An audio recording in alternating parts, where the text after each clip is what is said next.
Bonjour, je suis Abdessalam Boujedraoui et je continue donc mes vidéos sur le soufisme.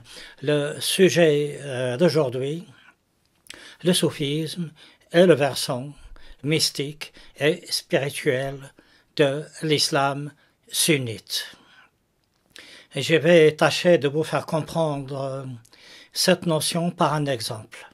Je crois que tout le monde se souvient de cette phase de trouble qui a été due à une vague dite intégriste islamique qui a traversé le monde arabe essentiellement. Et dans le contexte de ces troubles, de cette vague de ferveur intégriste, a émergé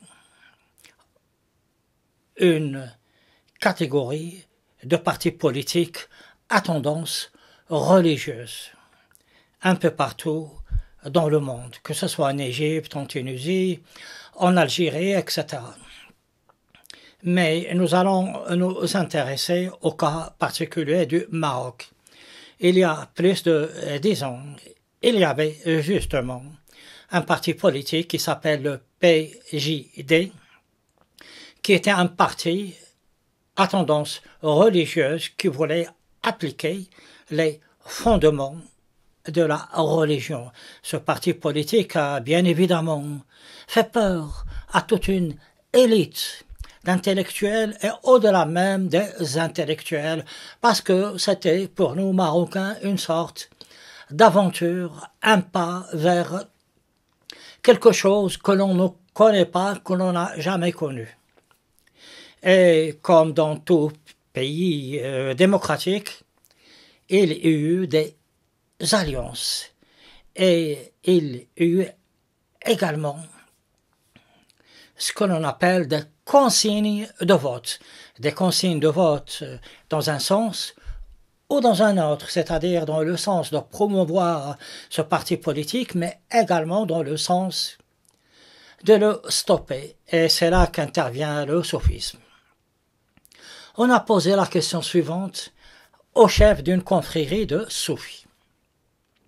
On lui a dit, voilà, il y a un parti politique religieux qui se présente aux élections législatives, quelle consigne allez-vous donner? Et ce chef de cette confrérie, de cette zaouia soufi, a eu cette magnifique réponse. Il a dit qu'il n'allait donner aucune consigne de vote, mais qu'il allait, lui et tous les soufis, qu'ils allaient prier pour le vainqueur, quel qu'il soit, quelle que soit sa couleur politique.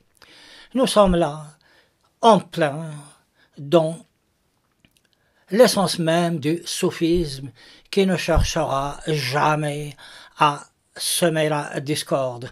Il sera toujours du côté de la paix et du pacifisme, et il ne répondra jamais aux troubles par d'autres troubles, mais essentiellement par cette foi intérieure, par ce mysticisme, par cette spiritualité qui transcende l'âme humaine.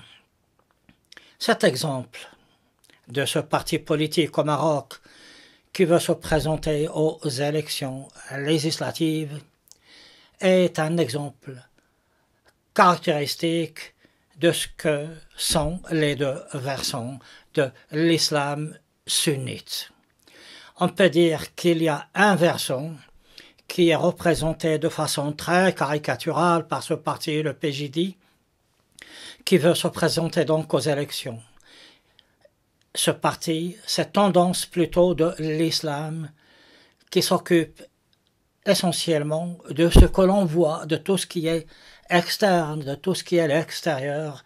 Cette tendance s'occupe des lois musulmanes, s'occupe du mariage, s'occupe de l'héritage, s'occupe du divorce et s'occupe également d'autres problèmes tels que les défis qui peuvent se poser au monde musulman, tels que par exemple la fécondation in vitro, tels que le don d'organes, etc. Il s'occupe également de la partie pratique, théologique, comment faire la prière, comment faire Le ramadan, etc. Vous l'avez compris, c'est quelque chose qui s'occupe pour faire comprendre à un public essentiellement occidental qui s'occupe, si vous voulez, de la vie civile. Ce n'est pas cela, mais dans un but de simplification, allons-y vers cette définition simple, c'est-à-dire qui s'occupe de tout ce qui est externe et extérieur et civil et social et religieux. Ça, c'est un versant qui est représenté de façon caricaturale, je le souligne encore une fois, par ce parti politique. Mais au-delà de ce parti politique, il y a toute une structure qui est faite pour cette partie civile, sociale, religieuse. Cette partie qui s'occupe donc de ce versant n'est jamais un clergé. Le clergé, je le répète, n'existe pas dans l'islam sunnite et n'existera jamais. Je reviendrai sur ce point dans quelques instants. Voici donc ce versant. Mais à côté de ce versant politique, civil, religieux, social, il y a un versant qui ne s'occupe que de la spiritualité et qui a une certaine tendance mystique. Et quand je dis mystique, c'est à prendre avec les yeux de l'islam sunnite et jamais avec une compréhension occidentale. Ce versant de l'islam qui s'occupe de ces choses intérieures, c'est le soufisme. Le soufisme est orienté vers la spiritualité, essentiellement la spiritualité, et son moteur, ce qui le fait évoluer au sein d'un monde matérialiste, c'est l'amour de Dieu, l'amour du divin. Lorsqu'on arrive à cet amour du divin et de Dieu, nous sommes effectivement dans le soufisme et dans les transcendances du soufisme. Et cela peut être très difficile pour les gens, les personnes du monde occidental, de comprendre qu'à partir de cette notion simple, l'amour de Dieu et de lui seul, on puisse arriver à une structure de pensée aussi évoluée, aussi sophistiquée, aussi réparatrice des âmes dès la vraie que le soufisme. Le soufisme, moi je le dis, et je crois ce que je dis, n'est possible que dans l'islam sunnite. Il est strictement impossible de le dissocier de l'islam sunnite. Pourquoi? Parce que dans l'islam sunnite, il n'existe pas, comme je viens de le dire, de clergé. Il y a ceux qui s'occupent, comme je l'ai dit, de ce versant externe, extérieur, social, mais ce sont des docteurs, des érudits dans la théologie. Ce ne sont jamais des prêtres. Nous ne sommes même pas dans le cas de figure des protestants, où effectivement il n'y a pas de prêtres, mais il y a les pasteurs qui, dans une certaine mesure, remplacent les prêtres. Et souvent, pour évoluer vers une spiritualité, il faut passer par eux. Dans l'islam sunnite, il n'y a pas cet intermédiaire.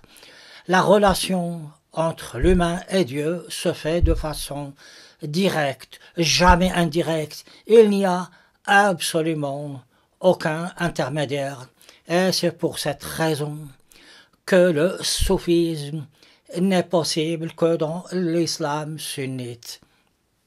Le soufisme va réaliser un miracle chez l'être humain, celui à partir d'une notion très simple, je le répète, je suis désolé de le répéter encore une fois, qui est l'amour de Dieu. Arriver à cet amour de Dieu, à cette ultime étape du soufisme, tout devient possible. La science, la raison, la technologie, tout cela devient possible. Ce fut d'ailleurs le cas des premiers savants, des premiers scientifiques, des premiers philosophes musulmans, lors de l'Andalousie. Et je ne citerai que l'exemple d'une seule personne, qui est Ibn Tufayl, malheureusement très peu connu. Ibn Tufayl, j'aurai l'occasion de revenir sur lui et sur son travail, est à l'origine de toutes les pensées modernes, et je pèse bien mes mots, à travers un livre qui s'appelle Hayy ibn Yaqdan, ce n'est qu'un petit conte philosophique. Il sera à l'origine même des sciences expérimentales, alors que ce qui va le conduire, comme disent les Anglais, le drive, ce qui est son naissance est l'amour du divin. Voilà, c'est tout ce que j'avais à vous dire pour le moment. Vous le constatez, j'essaie progressivement de vous mener vers l'idée du sophisme. Je sais que c'est très long, mais au moins vous aurez une bonne idée de ce que c'est que le sophisme. Dans la prochaine vidéo, je vous expliquerai qu'est-ce que c'est que cet amour du divin. Mais je vais vous donner un exemple qui est issu du christianisme et d'un conte du Moyen-Âge.